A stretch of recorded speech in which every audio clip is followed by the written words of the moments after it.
Imagine your relationship is a small wooden house. Every conversation is another plank. If you stack them carefully, the house stands in every storm. If you throw angry words like nails with no care, or stop nailing anything at all, the roof falls in.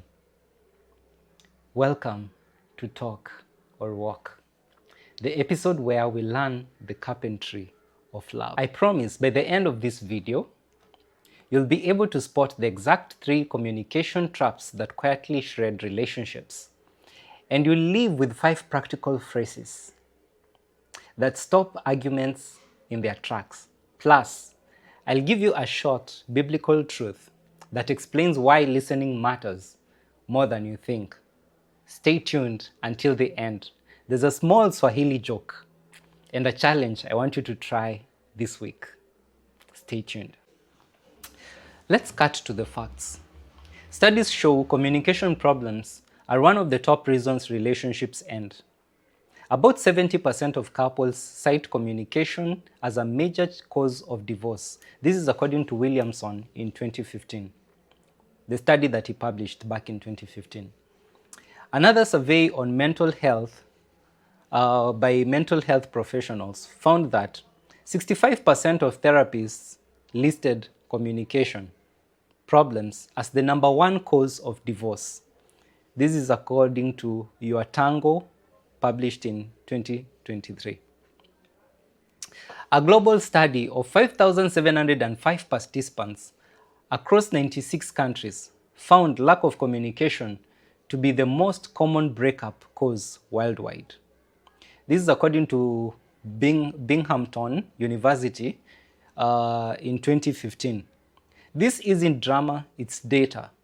Communication is not a soft skill, it's survival training. So, I'll introduce you to Amina and Joseph. They fight, yes. But after every fight, they have a 10-minute rule. They pause, and each says one sentence that begins with, I felt, and ends with, because I needed. They argue, but they repair.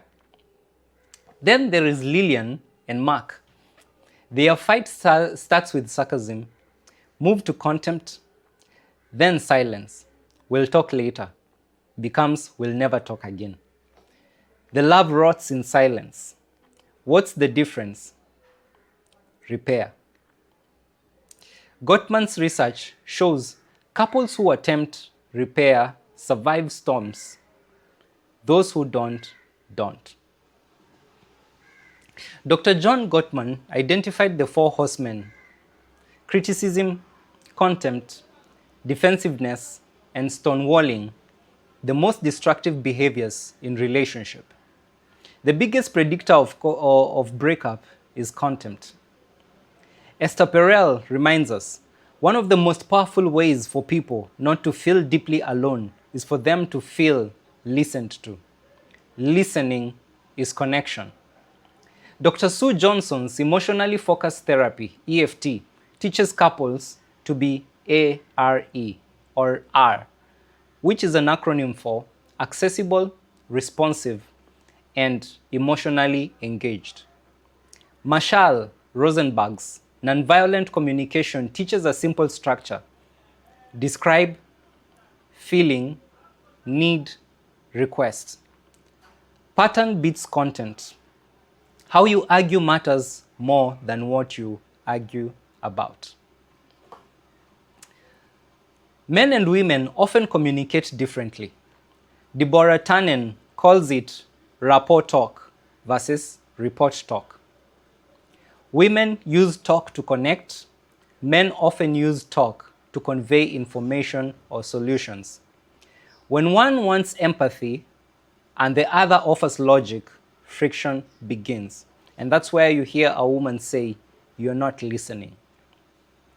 Common male errors include jumping to fix mode, dismissing emotions, or withdrawing. Common female errors include bringing up old issues. By the way, there are 2 creatures that remind a man of his past: the devil and the woman.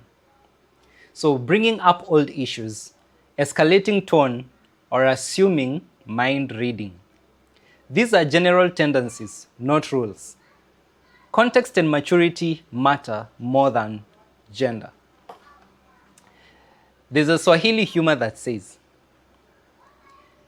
if your partner says, tutaongea baadaye, my brother, that means see you at the United Nations next year. This is not a follow-up meeting, that's exile. So let's look at the tools to fix your communication. A, soft startup, and this was offered by Gottman. He says, instead of using you never listen, say, can we talk for 5 minutes? 2, repair phrases. Use phrases like, help me understand what I missed. I didn't mean to hurt you. It invites one to tone down their emotions and have a conversation with you. 3, use nonviolent communication. Avoid statements like saying, when you, I feel, because I need, can you. It does not bring invitation to conversation. Instead, it's kind of putting a blame game or finger pointing. 4, use and apply the 10-minute rule. After an argument, sit in silence, then talk softly for 10 minutes. Each person asks, are you okay? So you ask your partner, are you okay? Or the partner asks you, are you okay? This will help you tone down and think and reflect on the emotion that you're using, the emotion that you're in when communicating to your partner. 5, apply scripture. James 1:19 says, be quick to listen, slow to speak, and slow to anger. Also, Ephesians chapter 4 verse 29 tells us, let no corrupt communication proceed out of your mouth, but that which builds up. So you need to ask yourself, whatever I'm about to say, does it build up or does it tear down? Am I adding fuel to the fire or am I adding carbon dioxide to the fire? Proverbs 18:21 shows us the weight of words. It says, death and life are in the power of the tongue, and they that love it shall eat its fruit. So this is something that you need to practice. 3-minute listening drill. One talks for 60 seconds, the other repeats back what they heard, then they swap.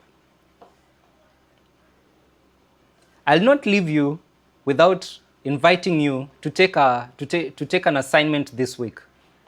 So this week, pick one repair phrase and one 10-minute rule that you're going to apply, and comment below which one you're going to apply.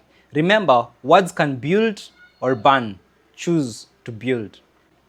So in conclusion, Proverbs 18:21 reminds us, death and life are in the power of the tongue.